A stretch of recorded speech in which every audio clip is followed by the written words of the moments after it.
Y lo ponemos porque esta canción, Are You Gonna Go My Way, pero Lenny Kravitz es súper cristiano, ha dicho que Jesús es la estrella del rock por excelencia. Pues como tipo Jesucristo superestrella, ¿no? Que es súper musical, excelente musical. Le damos la bienvenida a Elena Carrillo, especialista en espiritualidad, arte y humanismo, que ha dedicado más de 15 años de su vida justamente a estudiar todos los temas que tienen que ver con la espiritualidad cristiana. Claro, y especial. Es que a mí este tema de los evangelios apócrifos me fascina. He leído libros, he leído reseñas, me aviento a veces debates en YouTube así por teólogos de universidades. Me fascina el tema porque es como la historia no oficial o el chismecito, digamos, del personaje más importante de la historia de la humanidad, más allá de que seas creyente, creas que Jesús es Dios, o incluso si crees que no fue Dios, porque está la controversia de que existió Jesús, no existió, resucitó, no resucitó, los evangelios son reales o fueron creados, y aparecen, ¿en qué año aparecen los evangelios apócrifos? Bueno, los evangelios apócrifos se empezaron a escribir alrededor del siglo II, o sea, tenemos textos que están antes. O sea, los historiadores nos dicen, hay textos escritos antes, pero como tal, todos los evangelios que hoy tenemos, los fragmentos del Evangelio de María Magdalena, el protoevangelio de Santiago, el Evangelio de Judas, el Evangelio de Tomás, que son como los más famosos. Santiago, Tomás, María Magdalena, Judas. El Evangelio de la Natividad de María. Son textos que se han ido encontrando, pero el hallazgo más importante son los textos de Nag Hammadi. Del los Mar Muerto. Encontrados, que se encontraron en estas 50 ánfares en 1953.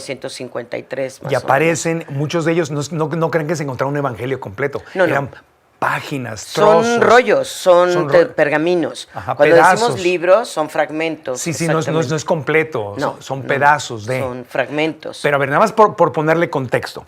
Los evangelios no apócrifos, los canónicos, que es los que la Iglesia Católica, ¿cuál fue el concilio de Nicea?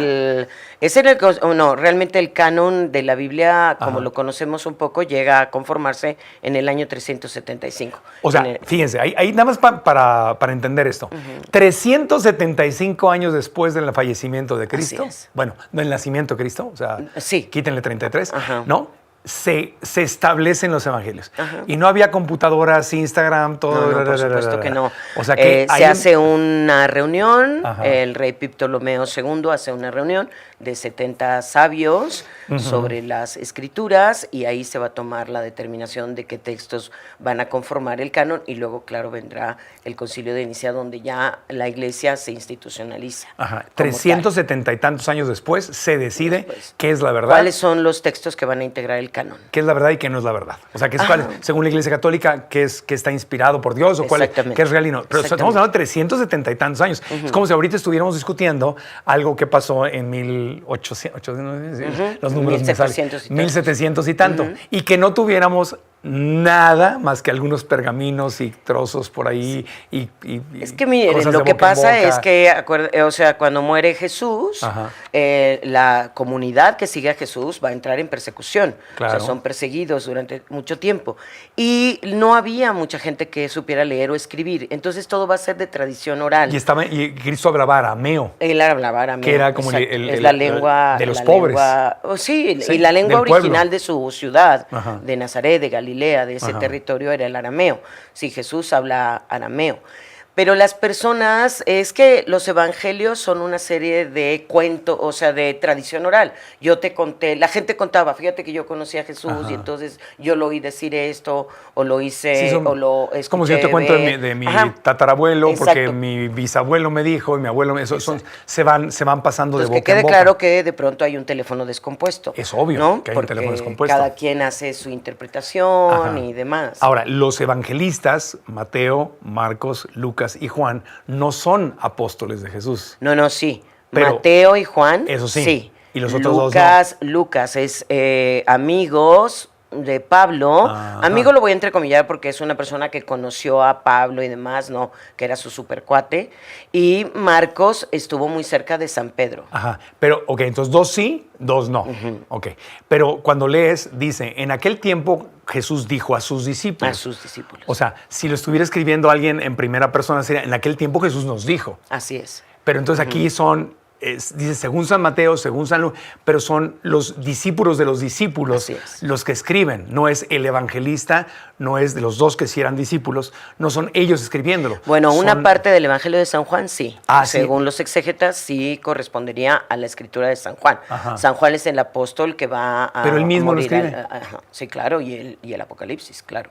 Okay, sí. Okay. Y de Mateo no, hay escuelas, se dice que son escuelas, son los apóstoles de los apóstoles. Ajá. Los apóstoles y de los apóstoles. escribían y hacían copias de eso. Ajá. Porque escribían fragmentos pequeños precisamente porque eran perseguidos. Claro. Y solían escribir para guardar esas memorias de alguien tan importante, de alguien que les interesaba saber su historia, y los ocultaban en los muros de sus casas o en garrafas o demás para que no los encontrara los romanos y también los judíos, porque los seguidores de Jesús eran considerados una especie de secta al morir Jesús. Claro, entonces, el que realmente cree el cristianismo es San Pablo.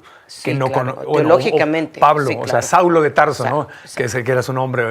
Él le va dando estructura a todo lo que llamamos cristología. Él no conoce a Cristo. No, pero tiene el evento de Damasco. Donde se convierte y se va a predicar. Y Pedro y Pablo no se llevaban muy bien. Pedro se queda en donde estaba. En Jerusalén. En Jerusalén con los judíos. Se van a ver 2 veces nada más. Nada más. Nada más. O sea, San Pablo tiene su experiencia mística en el año 35. Jesús muere en el 33. San Pablo tiene la experiencia mística en el 35. Y él 2 años aproximadamente después va a ir a ver a San Pedro y a los otros apóstoles que todavía están en... Y tenían diferencias grandes. Pedro predicaba el cristianismo. Los apóstoles nunca dejaron de ser judíos, ni Cristo nunca dejó de ser judío, eran judíos. Y ellos les pedían a los conversos que se hicieran judíos y se circuncidaran para hacerse cristianos. Y Pablo decía, no, yo voy a ir a predicarle a todo el pueblo y no te tienes que hacer judío. Y ese fue el primer conflicto, ¿no? De la primera división. Encontronazos que tuvieron Pedro y Pablo. Bueno, no se van a ver más que 2 veces. Se ven 2 veces, pero no estaban muy de acuerdo. Pero no estaban muy de acuerdo porque San Pablo además sí extiende muchísimo. A San Pablo le debemos el cristianismo porque viajó 8,000 kilómetros. Muchos historiadores al cristianismo le dicen pablismo porque fue Pablo el que, por eso el gran león de Dios, el que va y escribe todas las epístolas y promueve. Es el mercadólogo. Es el que va, vende, convierte. Pablo predicaba fuera de los templos, dedicados a otros, en los mercados. Sí tiene una gran potencia. Y se va con todos los pueblos esclavizados por los romanos, ¿correcto? Así es. Okay, entonces Pablo es el que realmente cree el cristianismo, no Pedro y los apóstoles originales, sino ellos Pablo. Predican localmente. Bueno, no porque Santiago va a ir hacia España, Tomás se va a África. Claro, por el camino de Santiago, ese es Santiago. O sea, sí hacen sus viajes, pero son de un perfil, como diríamos hoy más contemporáneamente, un poco más bajo. Más tranquilo. Ellos estaban más interesados en las comunidades pequeñas. San Pablo sí tiene una visión. Sí, Pablo era el de la visión global. Sí, claro. Pablo fue el que dijo, aunque no te conocí, voy a predicar lo que tú enseñaste, y Pablo es el que se avienta con la visión global. Claro. Y gracias a él, claro. O sea, el cristianismo podría haber muerto sin Pablo, quizá, no sabemos, nunca lo sabremos. Nunca lo sabremos porque hay todas estas historias. Los apócrifos que ocurrían en esas primeras comunidades, que se contaba la gente, que decían. Entonces, se llaman apócrifos porque apócrifo quiere decir oculto, pero no oculto de están escondidos porque tienen historias terribles y la verdad oculta sobre Jesús, sino oculto porque pertenecían a grupos sectarios que ocultaban sus textos. Y que solo eran para eso. El grupo sectario más fuerte de ese momento van a ser los gnósticos, la gnosis. Entonces, por eso se llaman evangelios apócrifos. Apócrifo quiere decir oculto.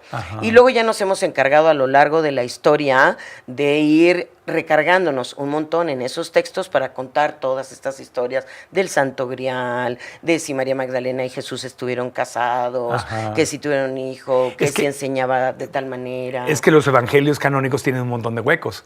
El más grande, los 30 años, bueno, no 30, los 20 años perdidos de la vida de Jesús, que no se sabe qué fue. Y hay versiones de que se fue, que estuvo en Japón, de que estuvo en la India, de que estuvo en Inglaterra, y hay iglesias allá y cosas. Es que es fascinante. Es que es fascinante porque nos damos cuenta de cómo nos envuelve y nos encanta tanto la figura de este hombre. Entonces, esas comunidades lo que intentaban era contar esa historia. Y a veces exageraban. Porque hay mucha devoción. Todo se exagera de boca en boca. Y también sobre los otros personajes. Entonces se escribe también sobre la Virgen María, se escribe obviamente también sobre San José y luego como eran rollos aquí y allá, la gente hablaba, luego ya no sabemos lo que es verdad y lo que no es verdad. La Iglesia toma la decisión porque el canon es lo más apegado a la historia. Según la Iglesia, que se conoce en ese momento. 370 años después. Pero, por ejemplo, los nombres de Melchor, Gaspar y Baltasar viene de los evangelios apócrifos. Ajá. Entonces, sí hemos tomado mucho, y la Iglesia Católica les llama Melchor, Gaspar y Baltasar, aunque es información que viene de los evangelios no autorizados. Como los nombres de los papás de la Virgen María también están en los apócrifos. La tradición. Los Reyes Magos y los papás de la Virgen María, ¿en qué evangelio viene? En el protoevangelio de Santiago. Es uno de los es el evangelio apócrifo más importante porque parece ser que de ese escrito bebieron muchísimas grupos y se fueron como alimentando. Además hay que acordarnos que muere Jesús y se empieza a escribir más o menos en el año 64. Claro, súper interesante. Bueno, ya dimos el contexto inicial, seguimos con Elena Carrillo. Aquí no es para decir cuál es la verdad y cuál no es la verdad. Estamos literalmente platicando, filosofando. No es para que creas o no creas y que te convenzas o no te convenzas. Tú crees lo que quieras. Nada más estamos hablando de esto que a mí me parece fascinante. Seguimos en Grupo Fórmula después de una pausa.